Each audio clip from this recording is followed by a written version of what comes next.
Hi everyone, আবার একটি নতুন ব্লগে তোমাদের সবাইকে স্বাগত। তো এখন বাজে বিকেল 5টা। তো বাড়িতে কেউ নেই, আমি একা একাই কিছু কাজ ছিল সেটাই করছিলাম। তো কাজ করতে করতে ভাবলাম যে কেউ বাড়িতে নেই, তো কি করব, আর কাজ সেরে একটু ভিডিও করব, কিন্তু সেটাও আর হয়নি। মানে আমি কিছু না কিছু একটা সমস্যায় আমাকে পড়তেই হয়। আমি যে যে কাজটাই করব না কেন, সে কাজই আমাকে সমস্যার মধ্যে পড়তে হয়। সত্যি আমার লাইফটা যে এত খারাপ কেন যাচ্ছে জানি না। তো দেখো আজকে কি বৃষ্টি হচ্ছিল, সকালে একবার বৃষ্টি, দুপুরে একবার বৃষ্টি, আবার বিকেলে একবার বৃষ্টি। সারাদিন না রোদ তো ওঠেই নি, আর এত পরিমাণ বৃষ্টি হচ্ছিল। আর আমাদের উঠোনটা কিন্তু খুবই বালি, আর বালির জন্য আমরা কি করেছি, কাপড় বিছিয়ে দিয়েছি।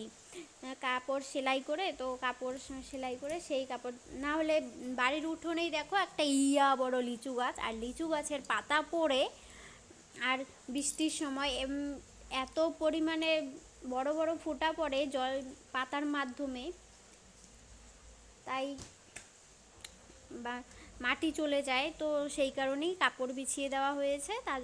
তার ফলে কি হয় যে মাটিটা এতটাও যেতে পারে না।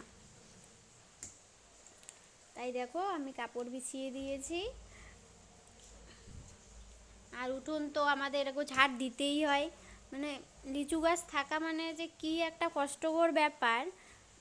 তুমি এখন ঝাড় দিচ্ছি, আবার এখনই পাতা পড়ে সেই আগের মতোই হয়ে যায়, এরকম একটা অবস্থা। এত পাতা পড়ে উঠোনে, আর পাতা পড়লে তো ভালোও লাগে না দেখতে, নোংরা মনে হয়, যে অপরিষ্কার মনে হচ্ছে, তাই ঝাড় দিয়ে দিয়েছিলাম। আর দেখো তারপর ঘরে এসে বসে পড়েছি একটু সাজতে। ভাবলাম যে কিছু রিলস করব আর কয়েকটা ভিডিও করব, তো সেটাও আর হলো না। দেখো একা একা শাড়ি পরতে হয়েছে, শাড়িও ভালো মতো ঠিক মতো পরতে পারি না। কি আর করব, শাড়িটাও পরতে পারি না, কেউ ধরার লোক নেই, কুচি ধরার লোক নেই। তাই তাই কিন্তু আমাকে একা একাই সব করতে হয়। আর দেখো ফ্যান, যে এত গরম লাগছিল, ফ্যান ছেড়ে দিয়েছি তবু গরম লাগছিল। আর বৃষ্টির কারণে ভাপালেও একটা গরম ওঠে বৃষ্টির আগে, তাই গরম লাগছিল। আর কি বলবো, আমি খাবো না, তুমি খাও। আর দেখো ছেলে আমাকে এনে দিচ্ছে ওর খাবার, পাপড়। আমি বলছি খাবো না, ও আমাকে মুখে দিয়ে দিচ্ছে, তাই এখন খেয়ে নিচ্ছি।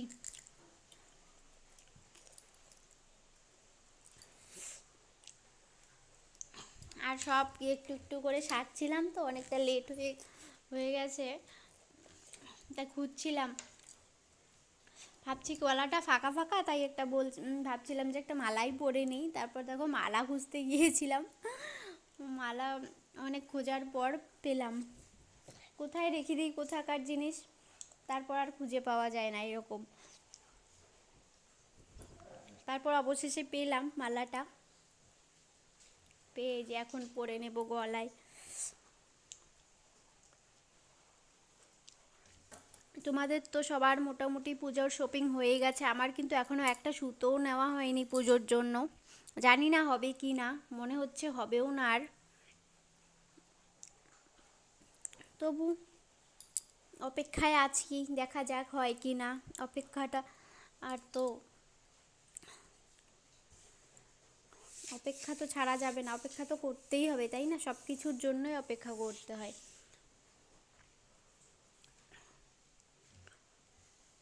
আর আমি সেই সকালবেলা স্নান করে শ্যাম্পু করেছিলাম, চুলটা এখনও বিকেল হয়ে গেছে, এখনও শুকোয়নি, কারণ বাঁধা ছিল, ছাড়ার একটুকু সময় পাইনি।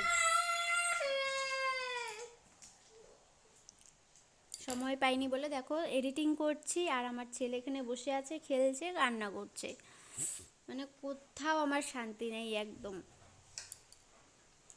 আর কপালটা তো একদম ফাঁকা ফাঁকা লাগে সিঁদুর না পরলে, তাই একটু সিঁদুরও পরে নিচ্ছিলাম। কয়েকদিন থেকে সিঁদুর পরছি না, কারণ একটা সমস্যা হয়েছে তাই। আমার মুখে যে কতগুলো তিল, আমার একদম ভালো লাগে না। কেউ আমার তিলগুলো ভাগ করে নেবে। আর দেখো বিকেলবেলা কি বৃষ্টি, এত পরিমাণ বৃষ্টি। তো আজকের ব্লগটা এখানেই শেষ করছি, তারপর আবার দেখা হবে। টাটা, বাই বাই, সবাই ভালো থেকো। সবাই